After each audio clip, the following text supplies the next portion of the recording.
Shalom Bapak Ibu Saudara terkasih di dalam Tuhan.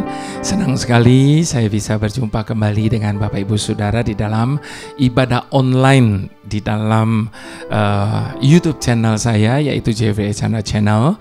Dan Bapak Ibu Saudara, saya selalu berdoa biarlah lewat YouTube channel ini ada banyak orang boleh selalu diberkati Tuhan. Sebab isi dari YouTube channel ini hanya tentang Tuhan, Tuhan, dan Tuhan, ya. Jadi kalau Bapak Ibu Saudara diberkati dan support akan YouTube channel ini, tolong di-share, dibagikan kepada teman-teman yang lain, supaya lewat YouTube channel ini orang boleh masuk dalam sebuah perenungan tentang kehidupan yang tidak mudah ini, tetapi kita tetap akan keluar sebagai lebih daripada pemenang. Nah, di dalam ibadah kali ini saya mau berbicara tentang satu hal yang sangat, kalau dibilang penting, saya rasa kalau penting itu yang positif ya, tapi kalau ini sama sekali negatif.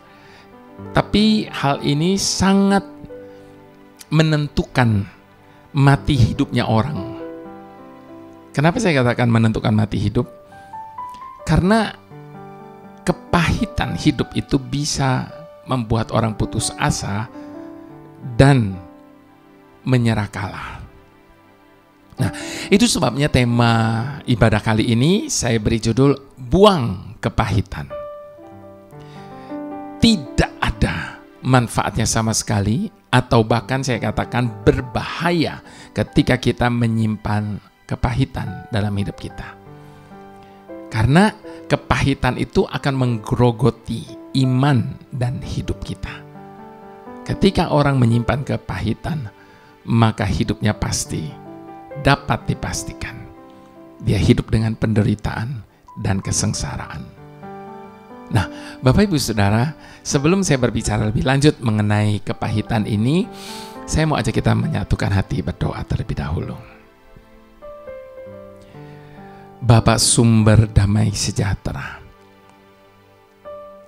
kami yakin sebagai Bapa yang baik, Engkau berkehendak kami anak-anak-Mu untuk selalu hidup di dalam damai sejahtera-Mu yang tidak seperti dunia berikan kepada kami. Namun seringkali kami mengizinkan dunia merampas damai sejahtera itu.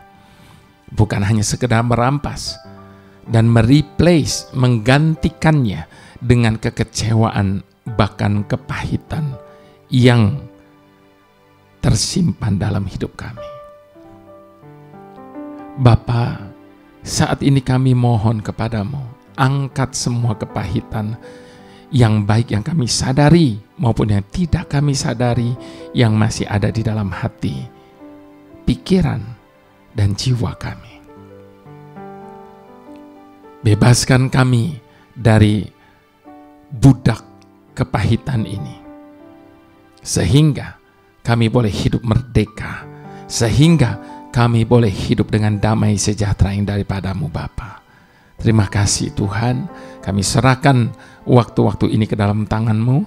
Engkau yang mengambil alih sepenuhnya Roh Kudus, Engkau yang memberikan kerelaan bagi kami, untuk kami boleh melepaskan kepahitan dari hidup kami, untuk kami boleh menyerahkan semua kekecewaan, kepahitan kami kepada-Mu Tuhan. Terima kasih Bapa, hanya di dalam nama-Mu kami berdoa dan kami mengucap syukur. Haleluya. Amin. Baik, Bapak Ibu Saudara, kita buka Efesus 4.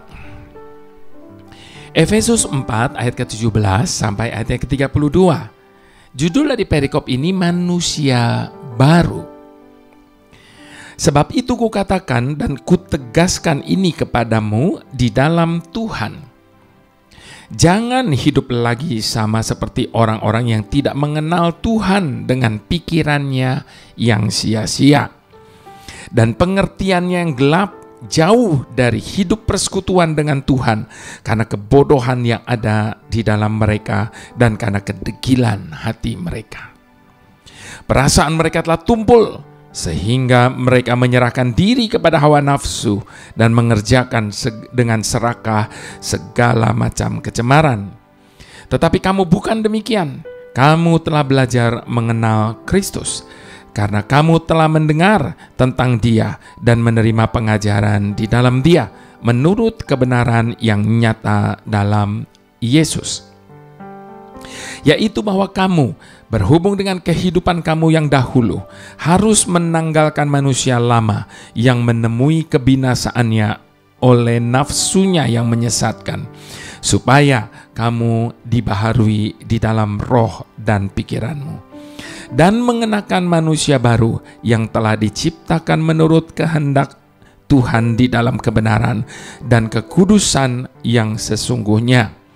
Karena itu buanglah dusta dan berkatalah benar seorang kepada yang lain, karena kita adalah sesama anggota.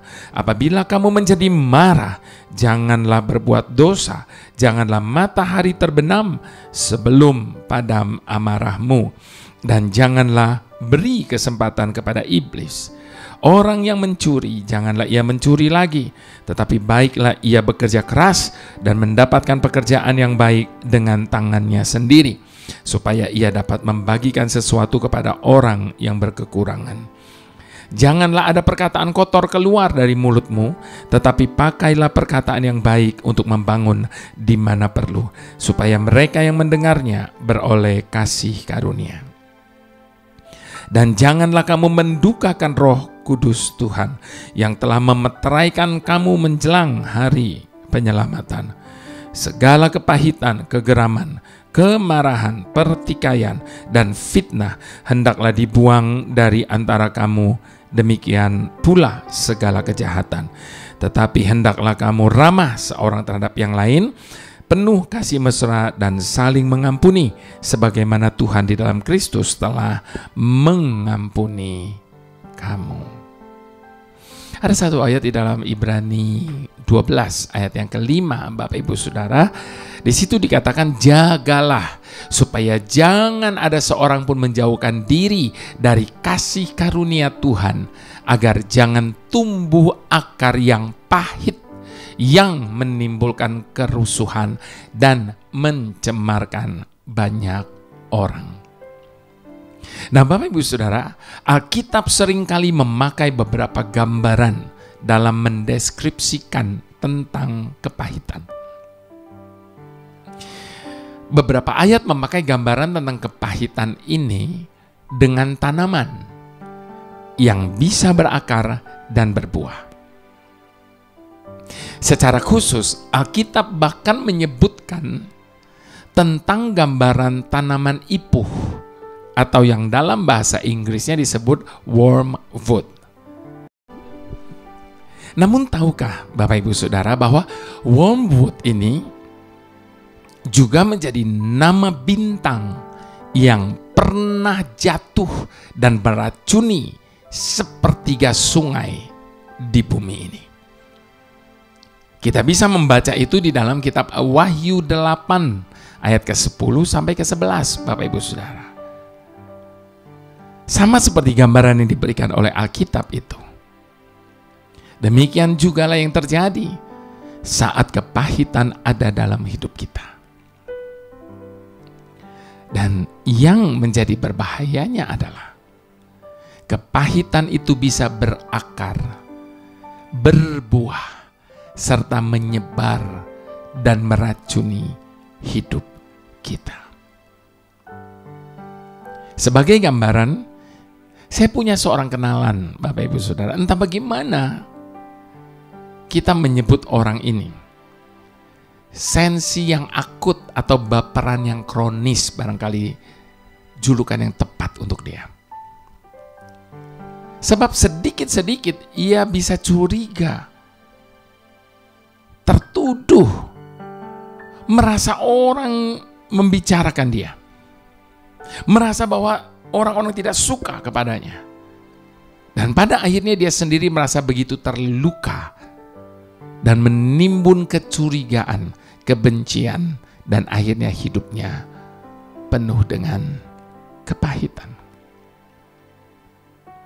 Jadi jika kepahitan itu dapat kita umpamakan dengan tumbuhan, maka perenungan saat ini akan mengajak setiap kita untuk mengoreksi diri.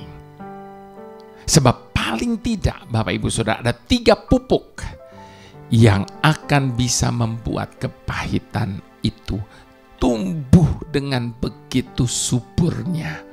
Dan pada akhirnya akan menjadi racun dalam hidup kita. Yang pertama,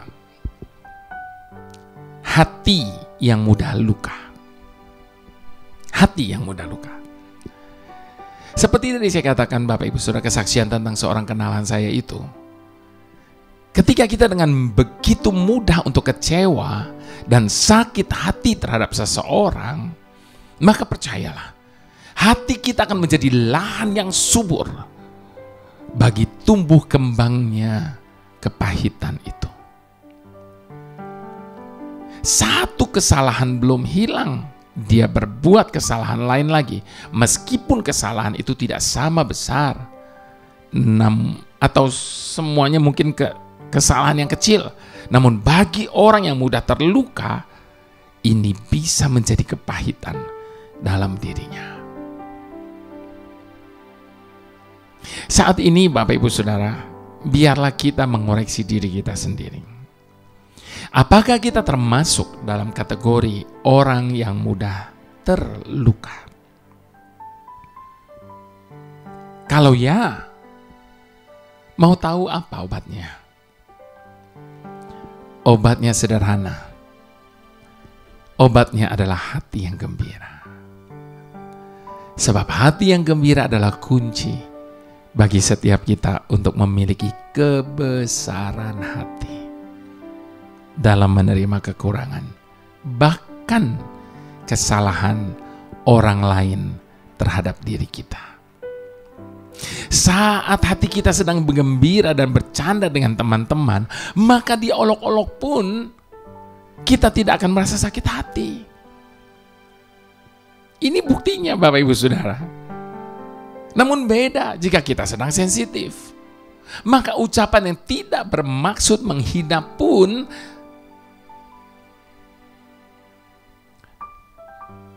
bisa terasa begitu menggores hati dengan dalamnya. Nah, yang kedua, Bapak Ibu Saudara, tidak mau mengampuni. Tidak mau mengampuni. Ini adalah hal yang sangat jelas bagi kita. Jika kita tidak mau mengampuni, maka kepahitan itu pun akan terus bertumbuh dengan suburnya. Dengan secepatnya dia menjalar ke setiap bagian hati, jiwa, dan hidup kita.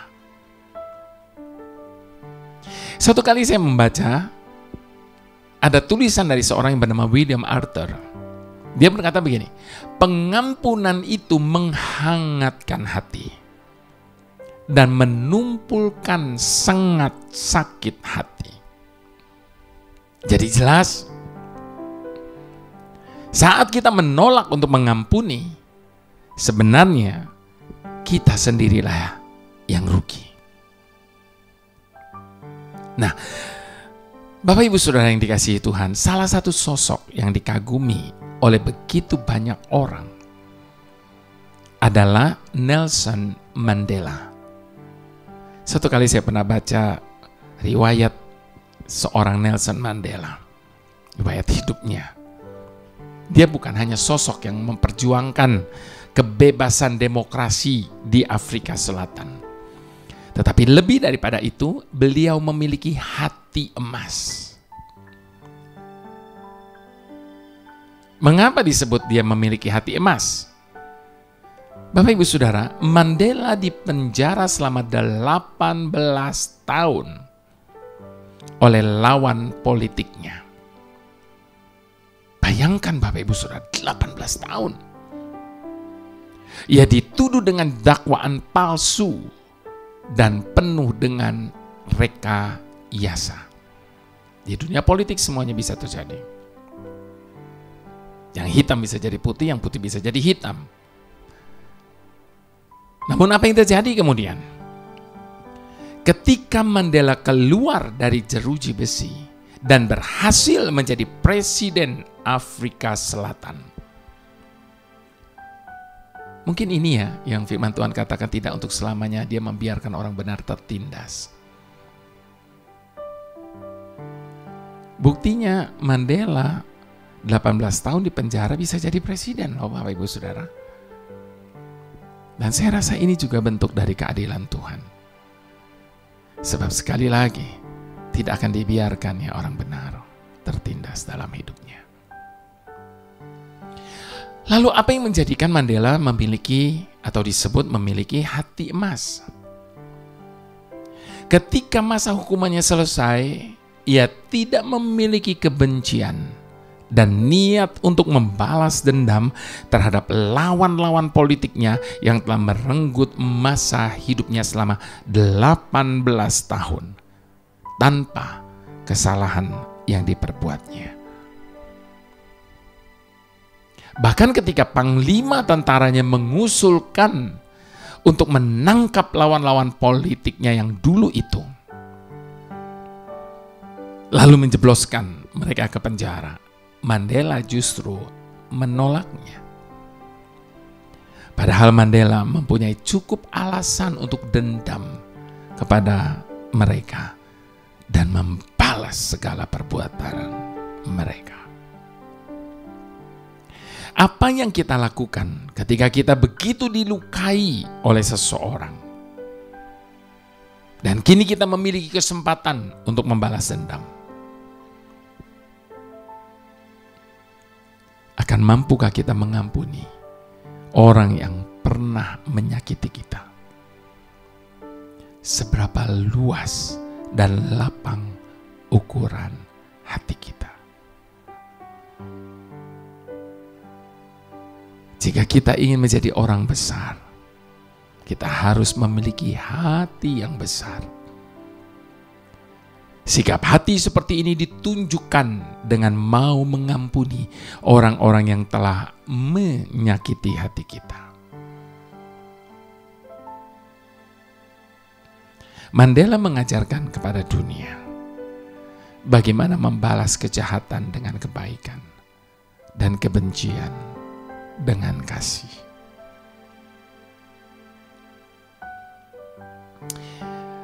Suatu kali Paul Busi berkata dengan sangat bijak tentang pengampunan. Memaafkan memang tidak bisa mengubah apa yang sudah terjadi di masa lalu.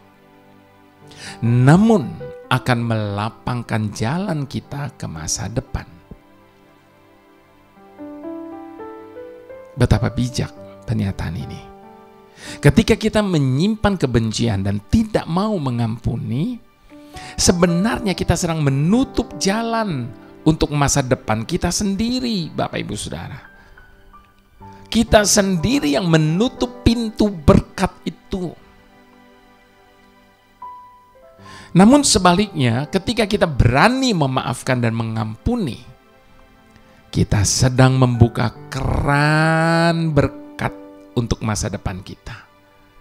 Karena itu izinkan saya berkata saat ini, bahwa orang yang paling diuntungkan ketika kita mengampuni adalah diri kita sendiri. Diri kita sendiri, bukan orang yang kita ampuni tersebut. Orang mungkin berkata enak aja dia udah begini-begini dan seterusnya. Bukan orang yang diampuni, tapi kita sendiri yang diuntungkan, Bapak Ibu Saudara. Bahkan saya mau katakan pengampunan adalah hadiah terbaik yang bisa kita berikan kepada diri kita sendiri. Yang terakhir, yang ketiga, waktu. Mengapa waktu? Sebab bukankah kita sendiri seringkali mendengar orang berkata begini, bahwa waktu sajalah yang akan mengobati luka hati kita. Bukankah ini sebuah ungkapan yang ironis, Bapak Ibu Saudara? bahkan bertolak belakang dengan kenyataan. Mengapa demikian? Sebab faktanya, makin lama kita memendam luka itu, maka kita akan semakin terluka, dan kita sedang memberikan kesempatan kepada luka itu untuk terus menjalar menjadi kepahitan. Itulah sebabnya firman Tuhan memberi deadline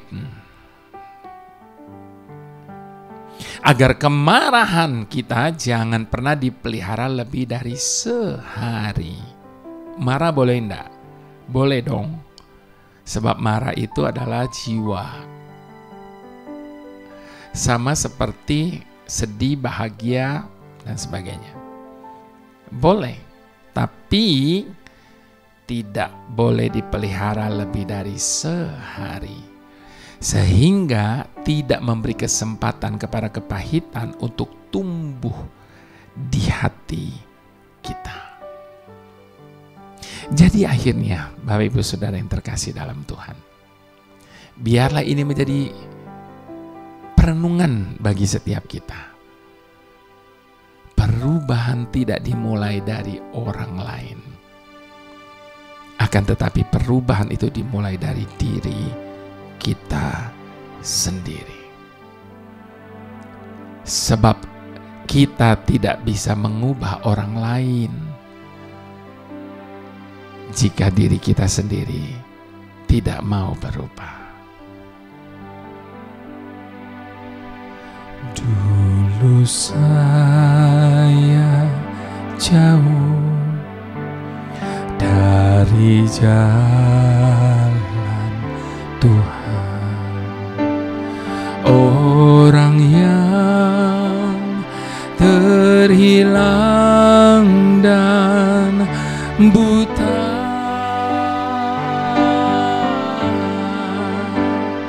tapi oleh cinta Tuhan beri saya terang, aman selamatlah jiwaku.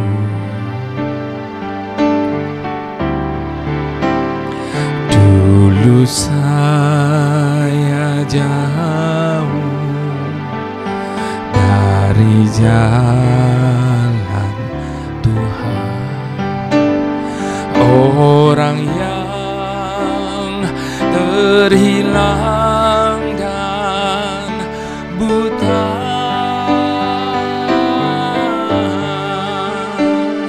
tapi oleh cinta Tuhan beri saya terang, aman selamatlah jiwaku.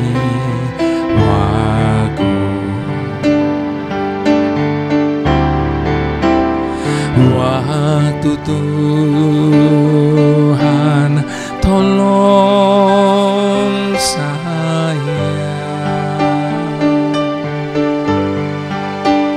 waktu Tuhan tolong saya, saya tersesatlah jika tiada Tuhan. Waktu Tuhan tolong saya,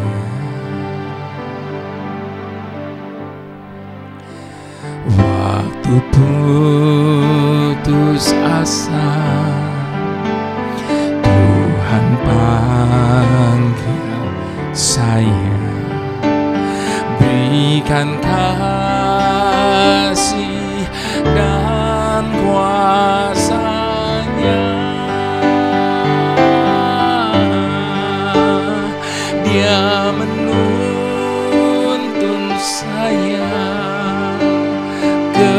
kepada jalannya.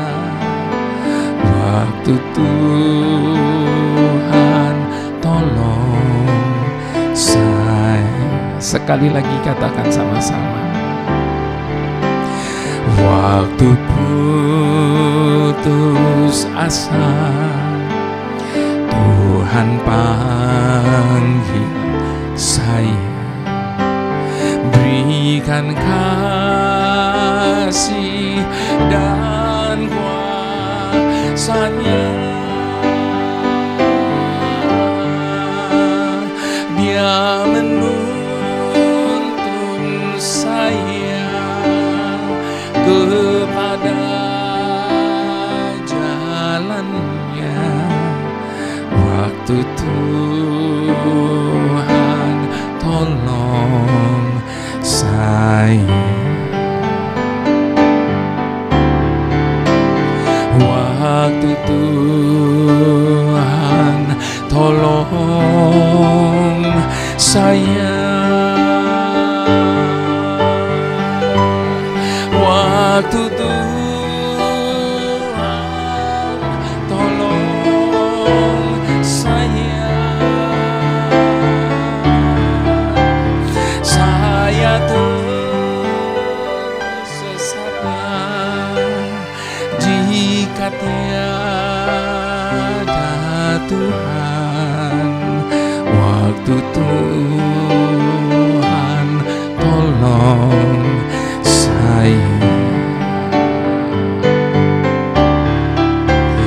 Waktu Tuhan tolong saya. Waktu Tuhan tolong saya. Saya tersesatlah jika tiada Tuhan. Waktu Tuhan tolong saya. Waktu Tuhan tolong saya. Waktu Tuhan tolong saya.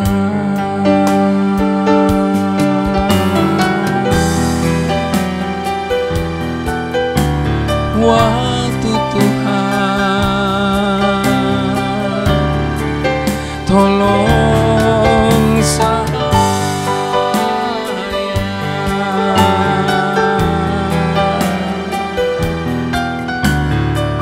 Hanya Engkaulah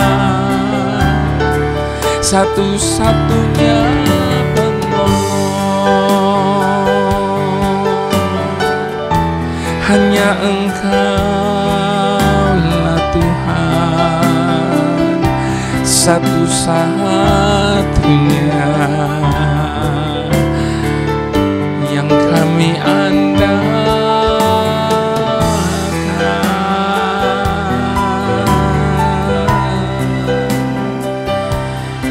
Andalkan Tuhan sebagai penolong kita yang satu-satunya. Sebab dengan kekuatan kita sendiri kita tidak akan pernah mampu.